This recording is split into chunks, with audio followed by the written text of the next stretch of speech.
When you think of horror games, Resident Evil is always in the conversation. First graced in the gaming industry way back in 1996, it was an overnight success, and the series now has 27 different titles underneath its belt and has even spawned a movie franchise, but let's not talk about them.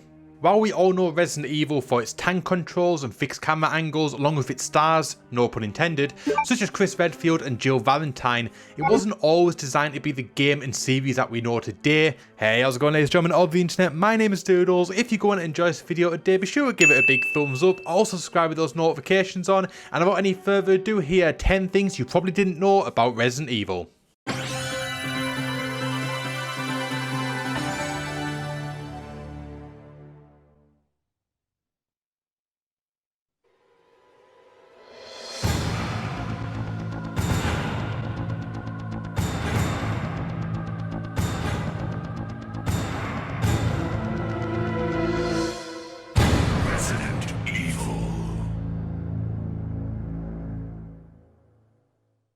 Number 1, the name was picked from a competition. Now, as most people will know, the Resident Evil series is actually called Biohazard in Japan. There's also a nod to this in RE7, which is Resident Evil 7 Biohazard, and actually the Japanese name is Biohazard 7 Resident Evil. But the name Biohazard was actually used shortly before release for a DOS game, so Capcom went back to the drawing board to think of a new name.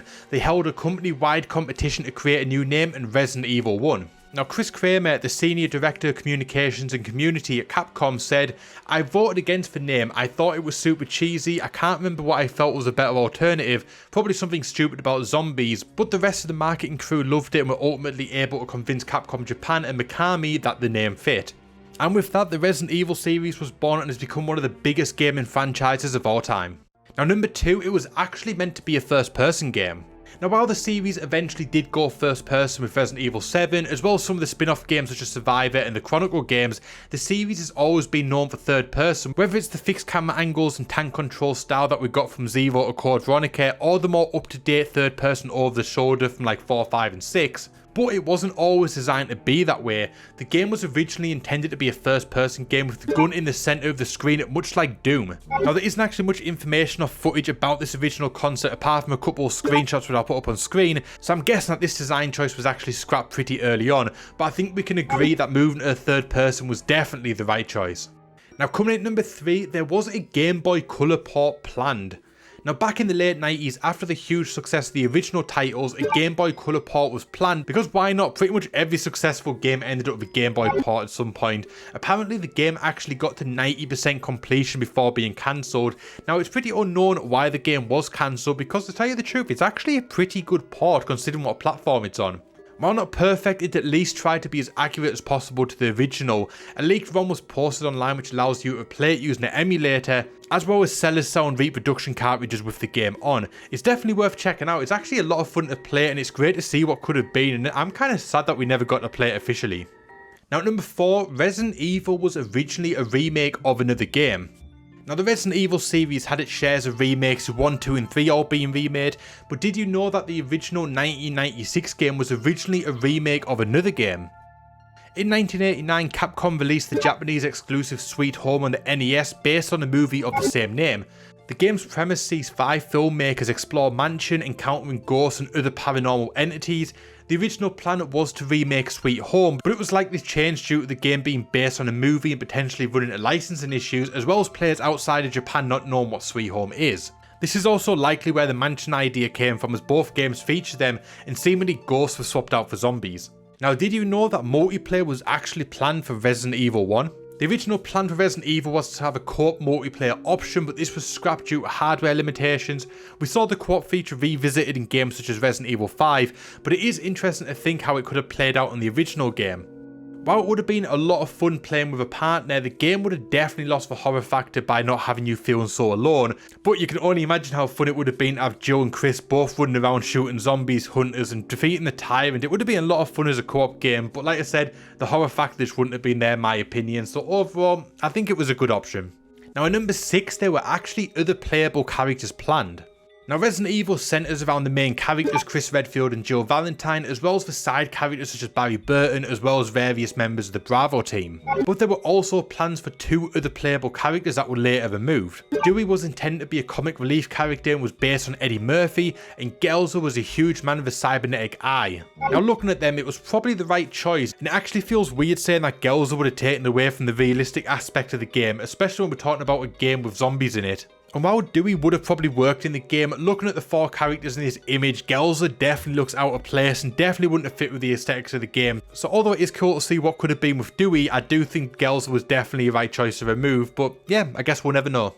Now in at number 7, the mansion was based on a real house. Tatsuya Minami, senior manager of product planning for Resident Evil, has admitted that designs for the mansion used in the series are actually based off real life mansions, specifically European mansions because they creeped out the Capcom team the most. Can you imagine actually living in the Spencer mansion? That would be so weird, if not really creepy. But a lot of people said they would love to actually live in this sort of mansion. And I guess if you live in Europe, then yeah, that could probably be a reality because there'll be plenty of mansions out there which have very similar aesthetics to the Resident Evil mansions. Now at number 8, Resident Evil actually holds a Guinness World Record, but it's for having the worst dialogue in a game. In 2008, Resident Evil was granted a Guinness World Record, but not for a great achievement. Instead, it was having the worst dialogue in a video game. Who can forget classic lines such as, "What is it?" "Blood. Hope this is not Chris's blood. Here's a lockpick. It might be handy if you, the master of unlocking, take it with you. But just take a look at this. It's a weapon. It's really powerful, especially against living things."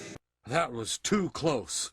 You were almost a Jill sandwich. Yeah, I think it's safe to say when it came to the writing team, Barry Burton definitely got the short end of the stick on that one.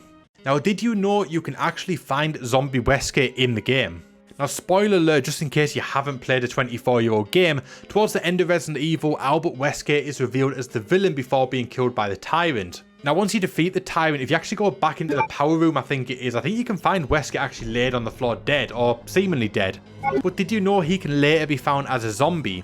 Now, while this isn't actually canon due to him playing the larger part in the story, it is a fun little Easter egg. Zombie Wesker can only be found in the Sega Saturn port and its battle game mode.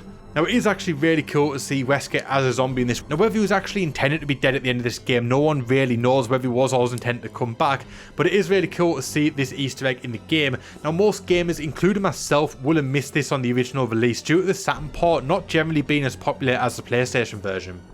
Now, finally, at number 10, the series as a whole has sold over 100 million copies worldwide. After 24 years and 27 games, the Resident Evil series has sold a huge 100 million copies, making it approximately the 17th best-selling video game series of all time.